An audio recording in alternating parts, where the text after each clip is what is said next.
Hi, and welcome to the GX video series and the podcast. We're at the World Government Summit talking to influencers, change makers, and people who are literally shaping the future of the world. And I mean it. In this episode, I have with me a great friend, Deborah Berlucius, who's uh, now here you go. Okay, she's building a quantum computer. Is that right?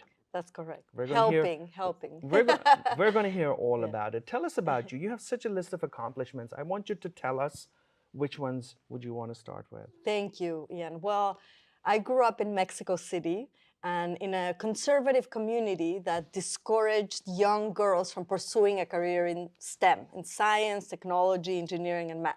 And from a very young age, I was extremely curious and inquisitive, and I wanted to find out why the planets move the way they do, why light interacts with matter, and all these things. But in that community, girls better pursue a more conservative path, get married very early. And I was very different. So my mother from Guatemala that didn't finish high school actually told me, be careful, don't tell boys that you like mathematics and physics, because maybe you'll intimidate them and you won't get married, which almost happened. Yeah. And so, I learned to hide my love for physics and for math. And when it came time to go to college, my advisors in school said, go to philosophy, study philosophy, because it's more feminine and it's more of a career that you can coexist with the lifestyle of, a mother and all that. And so I enrolled in philosophy, and 2 years down the line, I mean, I really loved it, and it's essential for my formation as a physicist, but I realized that hunger I had for understanding math and understanding the language of nature, which I believe is physics and mathematics, was not going to go away.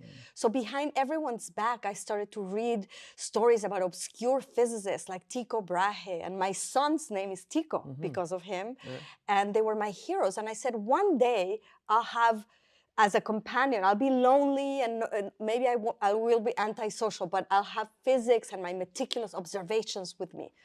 So I applied behind everyone's back to schools in the US, knowing that you could pursue a double major. And I was extremely fortunate because my family couldn't have paid for what a university in America cost. And I received a full scholarship to attend Brandeis University in Massachusetts. There I met a mentor of mine, Rupesh Oja, from India, from Darjeeling, who basically was able to mentor me and tutor me in 2 months what normally people had to learn in 2 years, so that I could skip the first 2 years of the physics major and finish with the scholarship that I had. And Rupesh said that my curiosity for physics was, had no end. And my eyes teared up one day, and I said, Rupesh, I don't want to die without trying. I know I probably won't succeed, but I don't want to die without trying to do physics. So he mentored me, and I was able to finish the degree in physics. And I tell the story of Rupesh because I always wanted to compensate him for all that he did for me and the mentoring. He said, when I was growing up in Darjeeling, like the tea, there was an old man who climbed up to my town in the Himalayas who taught me and my sisters the tabla, the musical instrument, mathematics, and English. And when we wanted to pay him, he said, no, the only way you could ever pay me back is if you do this with someone else in the world. And that's how my mission in life began, to inspire and encourage other young women who, like myself, feel attracted to STEM, Of course. but feel that they cannot do it. And that's my background. I then pursued my PhD at Stanford with the Nobel Prize winner Steve Chu and Bob Laughlin. And I was told, after a lot of struggle and perseverance, that I became the first Mexican woman to ever earn a PhD in physics at Stanford. And that carries a positive thing, but it also carries a big responsibility, because I realized that I had to be responsible for opening the path to many more young women around the world. No, that's such an incredible story, and it's so inspirational. Thank you. My daughter's 2 now. If I told her your story, and if she would understand it right now, she would be totally, pumped up. So I really, really love that. You're helping build a quantum computer Correct. right now. Yes.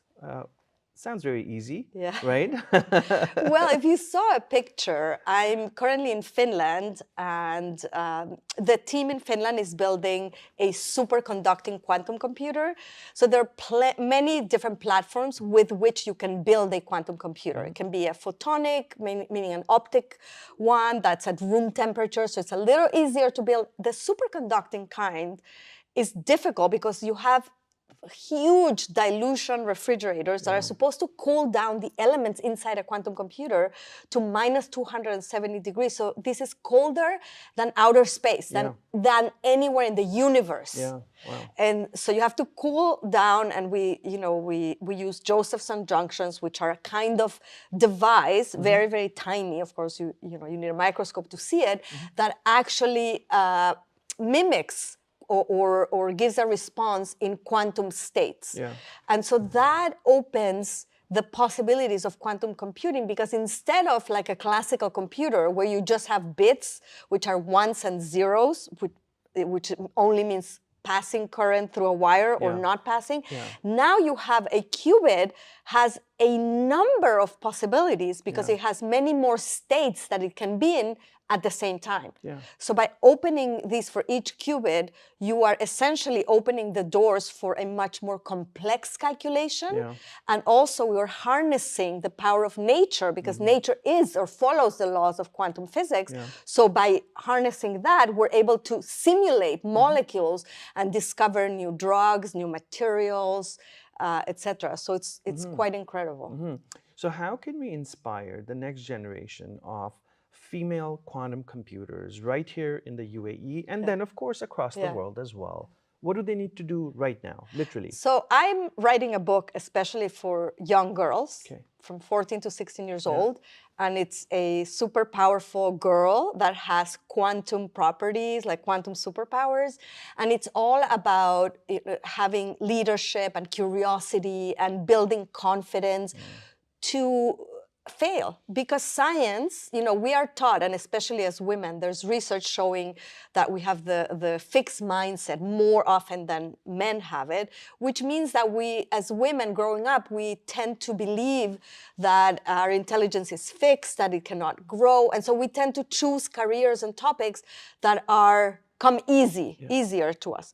And that is a recipe, I think, for a world without creativity, without female leadership. And what we have to encourage women, like my friend Reshma Sajani says, brave, not perfect. So be brave to try new things. At dinner, I encourage my daughter and my son as well.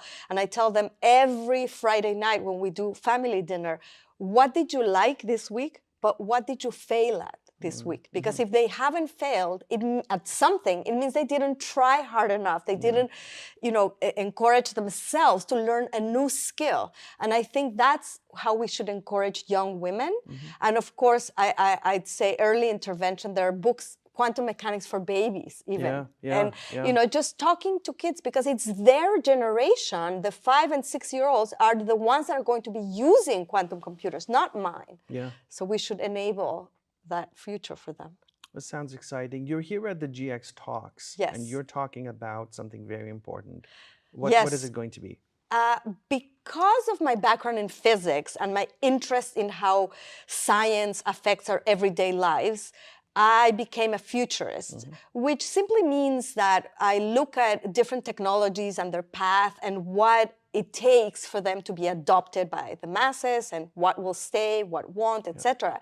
And so with my work in quantum computing, and I also work in AI and machine learning, I am going to talk about the future of technology and what that journey will mean for every company listening and for every person.